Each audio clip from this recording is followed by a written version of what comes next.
अस्सलाम वालेकुम, मैं हूं वकास कुरैशी। ज़िंदगी कैसे गुजारी जा सकती है बग़ैर गुफ्तगू के और बग़ैर बारगेनिंग और नेगोशिएशन, जिसको हम सौदेबाजी भी कहा जाता है। सौदागर का क्या काम है कि वो बाज़ार में जाता है या व्यापारी वो व्यापार करने जाता है तो वो क्या करता है? वो नेगोशिएट करता है, वो बारगेन करता है और तब जाके बायर और सेलर उसके बीच में कोई चीज़ तय पाती है। ये सिर्फ बाजार की हद तक नहीं, ये आप अपनी ज़िंदगी के जितने मामलात हैं आप उनमें देख लीजिए। अगर एक बच्चा क्लासरूम में बैठा हुआ है और उसने कोई रिक्वेस्ट टीचर से की है तो उसमें ये स्किल मौजूद होगा तो वो रिक्वेस्ट को आगे एनफोर्स करवा सकेगा। इसी तरह ही अदालतों में जो वकला होते हैं वो क्या करते हैं? उनकी लिखाई, उनका अंदाज़े बयां।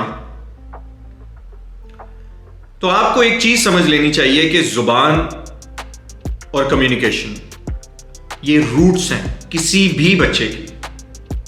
अनफॉर्चुनेटली हम उस तरफ जा रहे हैं कि जहां पर हमने अपनी ज़ुबानों को तबाह करके रख दिया है। हमें ये नहीं समझ आ रही कि हमने पूरी तरह अंग्रेज़ी पढ़नी है या पूरी तरह उर्दू पढ़नी है, और जिसका असर ना मुझ पे बल्कि इस पूरे मुआशरे पर हो रहा है, क्योंकि हम इस मुआशरे में ऐसे ही आगे ग्रो कर रहे हैं। तो हमें इस चीज़ को समझने की ज़रूरत है कि अब हमने अपने बच्चों को, उनके कॉन्सेप्ट्स को बेहतर करना है। ज़ुबान का बड़ा गहरा ताल्लुक होता है उसकी सकाफत, उसके रहन सहन से, मतलब कि उसके कल्चर से।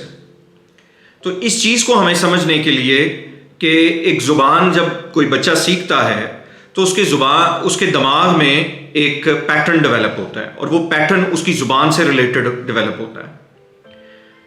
और बहुत सारी साइकोलॉजीज होती हैं जो कि ज़ुबान से जुड़ी होती हैं। अब एक बच्चा जो पाकिस्तान के अंदर अंग्रेज़ी सीखता है, क्या वो उस साइकोलॉजी के साथ मैच कर पाएगा जो एक बच्चा अमेरिका में पैदा होके वो बचपन से ही एक ज़ुबान बोलता आ रहा है? और एक बच्चा जो अमेरिका में पैदा हुआ है, क्या वो उर्दू की साइकोलॉजी को मैच कर पाता है? बिल्कुल नहीं। इसी तरह ही हमें ये बहुत ज़रूरी है कि हमें जो रूट लैंग्वेज है, जो हमारी बुनियाद है और जिसमें हमारा बहुत सारा मवाद पड़ा है, वो रूट लैंग्वेज जितनी स्ट्रांग होगी दुनिया की उतनी बेहतर ज़ुबानें सीखी जा सकेंगी। और जितनी ज़्यादा ज़ुबानें सीखनी चाहिए वो उतना हमारे लिए बेनिफिशियल है।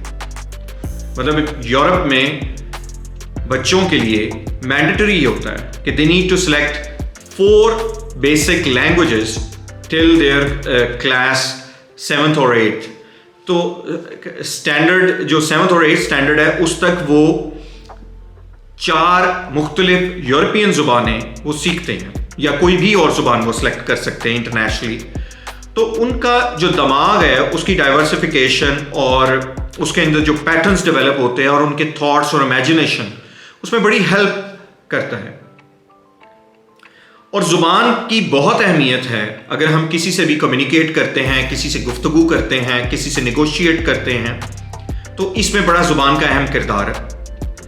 इसी तरह ही है। और ज़ुबान के लिए जो सबसे अहम चीज़ है वो ये है कि हमें ज़ुबान कैसे सीखनी चाहिए। ज़ुबान को हम मेजरली 4 हिस्सों में डिवाइड करते हैं: speaking, reading, listening and writing. Speaking का डायरेक्ट ताल्लुक लिसनिंग के साथ है और रीडिंग का डायरेक्ट ताल्लुक राइटिंग के साथ है, और ये सारे इंटरलिंक्ड हैं। बट जो डायरेक्ट ताल्लुक हैं वो 2 मतलब कैटेगरीज डेवलप होती हैं, जिसमें listening and speaking, reading and writing. This is very important. जो बच्चा जो सुनेगा वो बोलेगा, जो बच्चा जो पढ़ेगा वो लिखेगा।